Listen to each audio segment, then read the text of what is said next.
Loué soit le précieux sang de notre Seigneur Jésus-Christ et le cœur immaculé de Marie.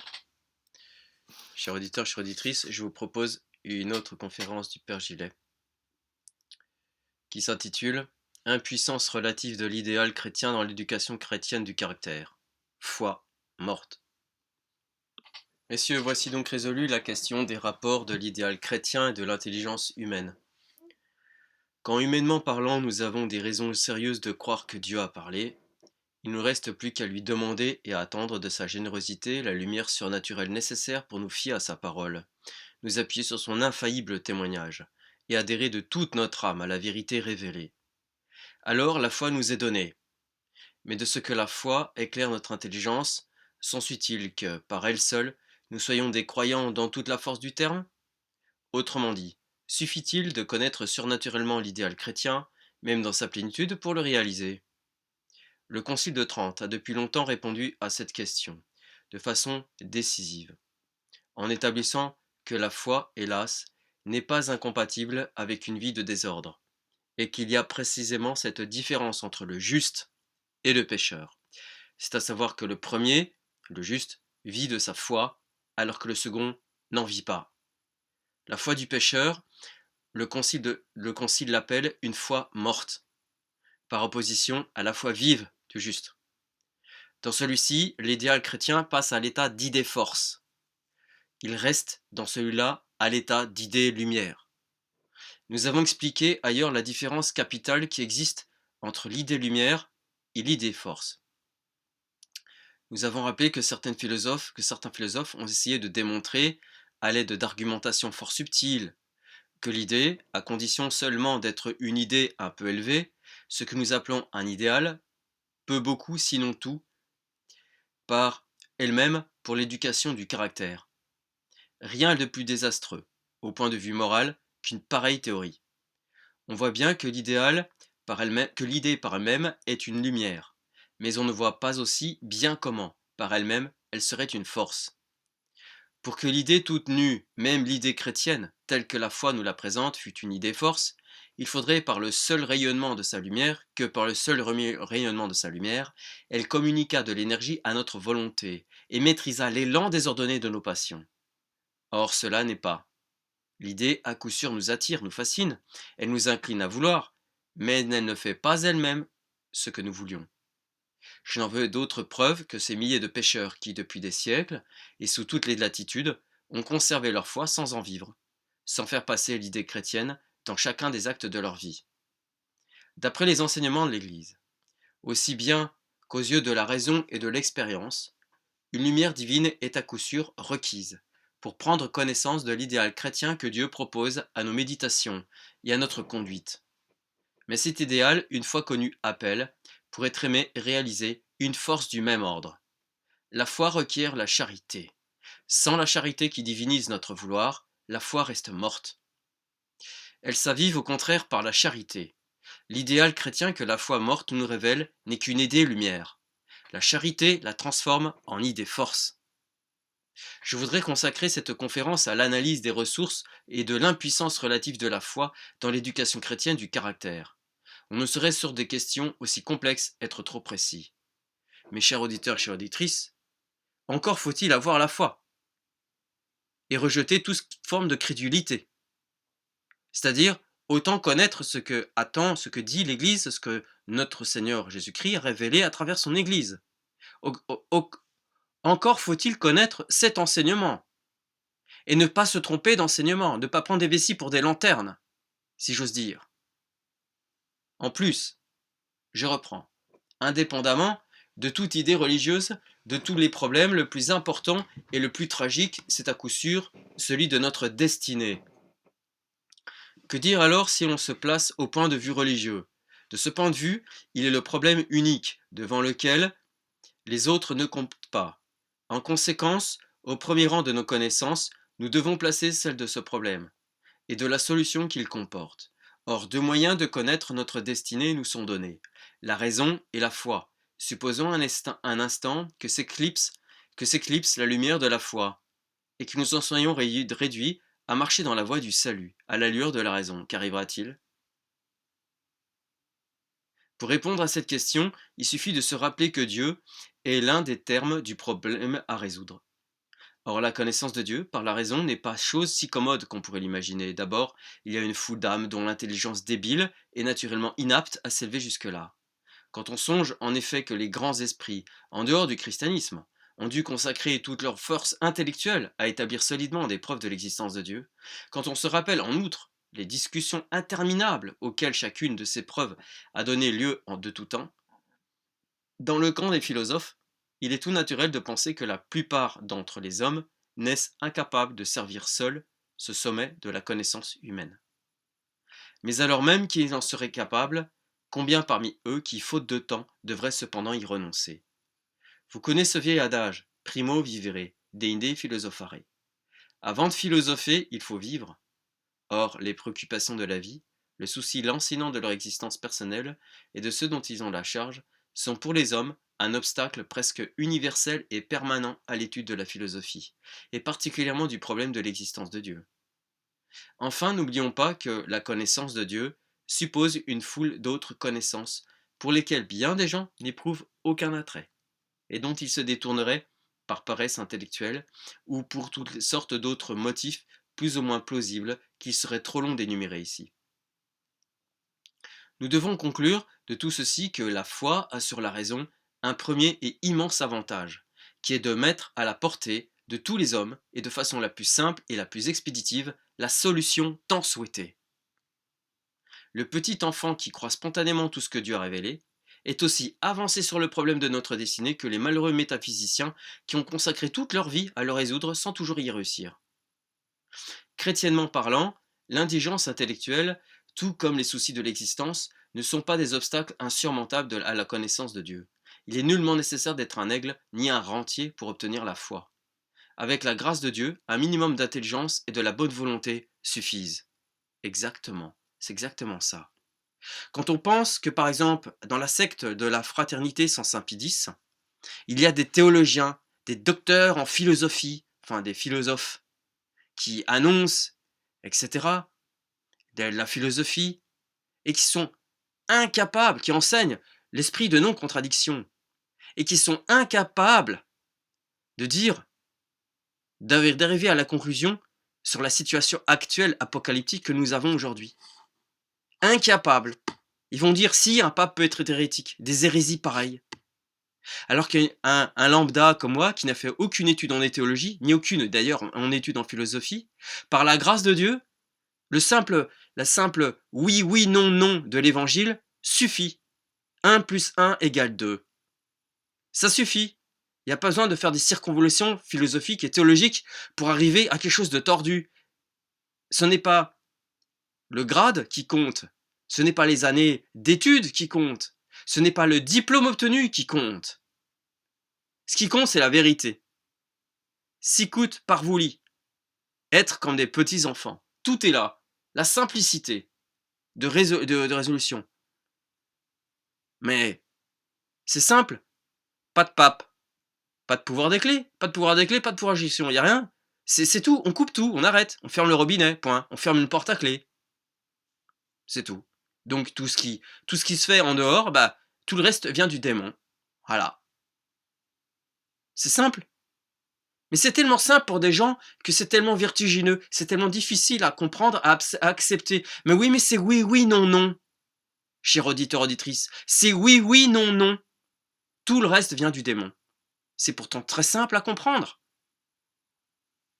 Ça demande un certain renoncement à soi, c'est certain, à ses idées, à ce qu'on attendait, ah bah ouais, mais bah oui, bah c'est un peu difficile, bah un peu tout ça. Mais c'est ce qu'on appelle de l'ascèse et une mortification de l'esprit. Qu'est-ce que vous voulez? Vivre dans l'illusion? Dans votre rêve, dans votre machinerie intérieure? Ou vivre dans la vérité? Mais la machinerie intérieure, c'est pas ça qui va vous sauver, hein. L'imagination, c'est pas ça, l'illusion, c'est pas ça qui va sauver, hein. Vous auriez beau aller 36 fois à la messe, la pseudo-messe invalide, 40 fois dans le jour, c'est pas ça qui va vous sauver, hein. Plus expéditive que la raison, la foi est aussi plus sûre. On ne connaît pas d'exemple d'homme de génie qui, sur les questions intellectuelles les plus hautes, comme celles qui nous occupent en ce moment, ne se soit trompé.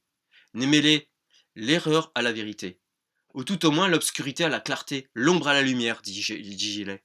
C'est exactement ce que je viens de dire. Avec la foi, nous n'avons pas à redouter l'erreur, et l'obscurité elle-même, à laquelle fatalement nous nous heurtons, le mystère qui enveloppe nos croyances, ont leur explication dans la nature de l'acte de foi. Dès lors que je m'appuie pour croire sur le témoignage infaillible de Dieu, je suis absolument certain de la vérité révélée par lui, quelle qu'en soit d'ailleurs la teneur objective, car Dieu ne peut se tromper ni nous tromper. Vous pensez que Dieu, il aurait voulu faire quelque chose de compliqué quand il arrête tout? Vous pensez que Dieu, pour le troupeau, les brebis, il enlève le pasteur, il enlève toute l'église, tout le système, tout le plan gouvernemental visible, vous pensez que Dieu, il aurait voulu compliquer les choses? Il aurait voulu compliquer davantage la situation? Déjà qu'elle est effroyable et déjà qu'elle est terrible à vivre comme ça? Vous pensez, mais vous prenez Dieu pour une marâtre, pour quelqu'un de cruel? Vous, les philosophes, les théologiens de la secte Frat Sapidis, remplis de pédophilie? Et vous, les modernistes, remplis de pédophilie dans vos sectes?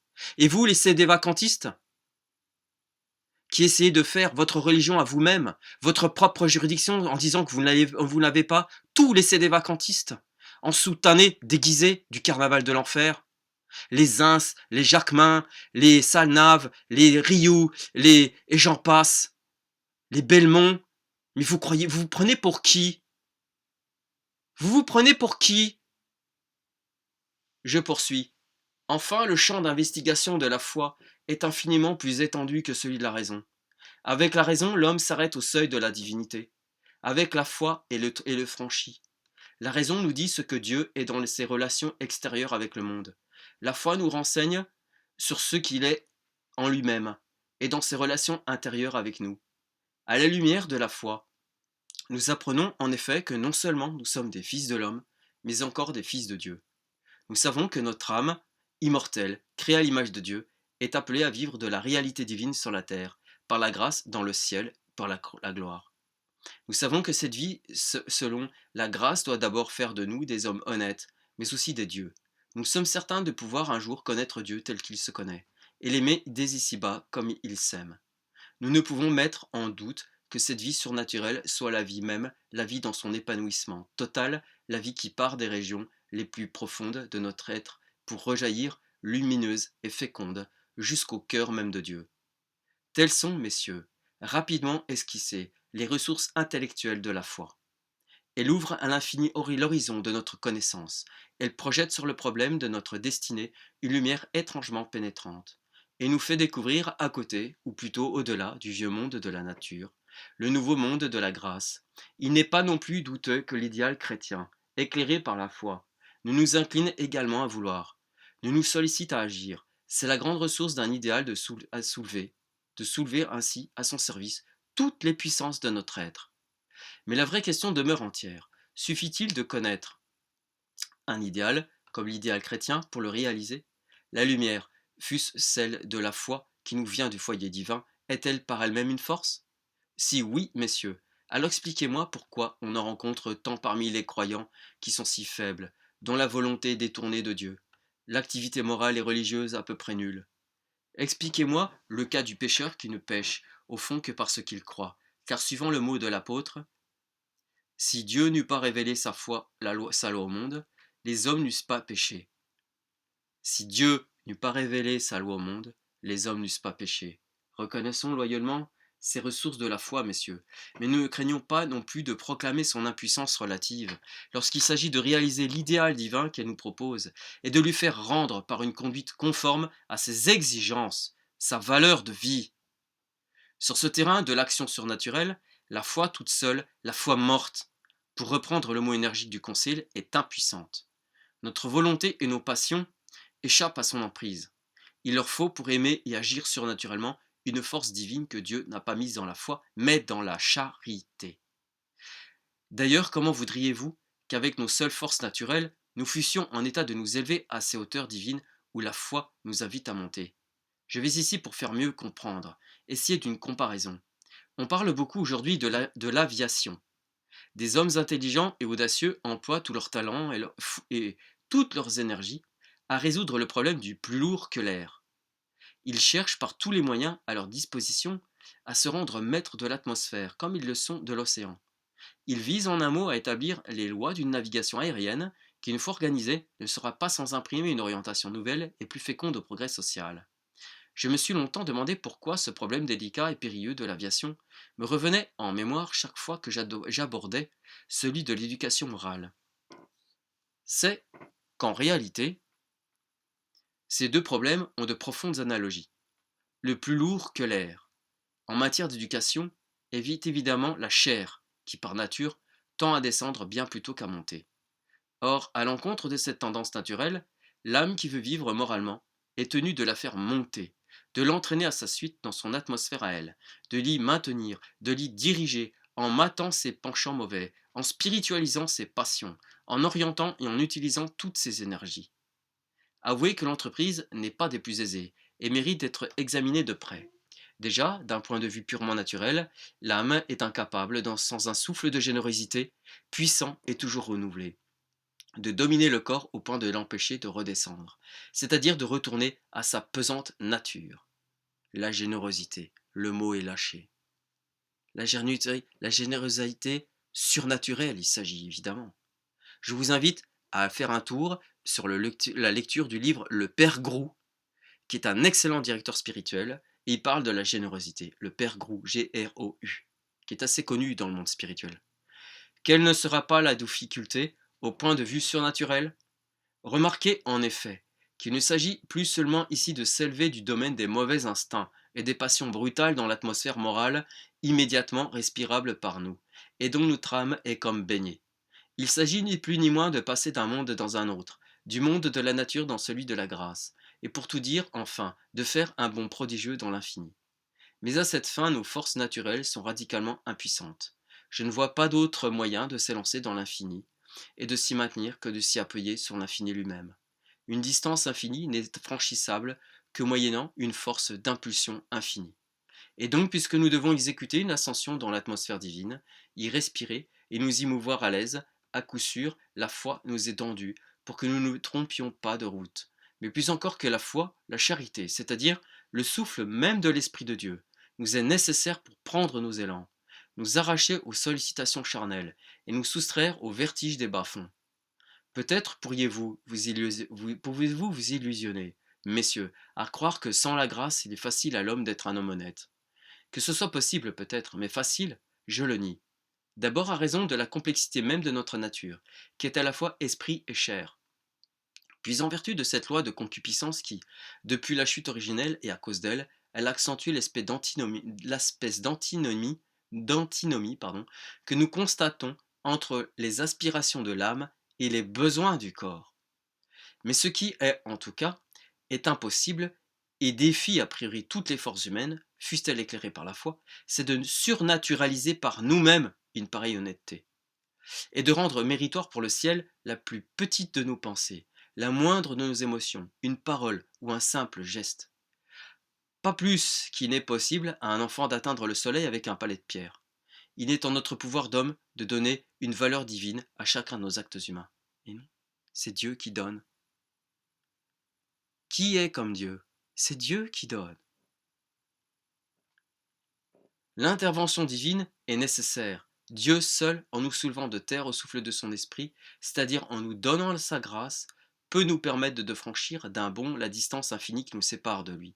Lui seul, il peut, après nous avoir communiqué par la foi de sa propre lumière, nous infuser de sa force, répandre de son cœur dans le nôtre la charité qui nous mettra en état de vivre de sa vie, et tout en faisant de nous d'abord les hommes d'honnête, car la grâce ne détruit pas la nature, mais la perfectionne, en fera aussi les dieux. Fin de cette conférence concernant ce sujet sur l'impuissance relative du chrétien dans l'éducation chrétienne du caractère et la foi morte. Pensez-vous, cher auditeur auditrice, après tout ceci, que le bon Dieu a le bras raccourci pour nous? Non. Si nous faisons sa volonté, il donnera les grâces nécessaires. Et faire la volonté, c'est d'éviter d'aller à tout ce qui est invalide, c'est de s'accrocher aux moyens. Mais éviter de s'accrocher aux moyens, je veux dire. c'est d'éviter de se crocher aux moyens et d'avoir comme but Dieu seul. Saint Jean de la Croix explique que quand un oiseau veut prendre son envol, qu'il soit attaché, que sa patte soit attachée à une chaîne, une corde, un câble ou une ficelle, ne serait-ce qu'un fin fil de nylon, une simple toute petite ficelle de rien du tout, du moment qu'il est attaché, il est attaché, il ne peut pas prendre son envol. Il faut couper, sectionner le cordon ombilical du moyen. Le moyen est utile quand il est valide et licite. Il est donc inutile s'il n'est plus valide et licite. Le moyen reste toujours un moyen. Est-ce que nous allons emporter dans notre tombe nos moyens? Non. Par contre, notre âme, elle, oui, elle y va. Elle, et tout ce que le cœur, son cœur lui aura donné. Tout ce que les élans de générosité sont capables de donner. Il suffit de vouloir faire la volonté de Dieu. Et il faut prier Dieu pour cela. Et il faut écouter ce que dit l'Église dans son enseignement et le mettre en pratique. Parce que la foi sans les œuvres est morte. Et les œuvres, c'est quoi? Les œuvres, c'est les élans de générosité, c'est les élans de charité qui mettent en pratique la foi. La charité, la charité, la charité. La charité, c'est l'amour de la vérité. Après, elle sera donnée. Ce pain, cet enseignement, ce pain-là, il nous sera donné de surcroît. Gloria in altissimis Deo, et in terra pax omnibus bone voluntatis.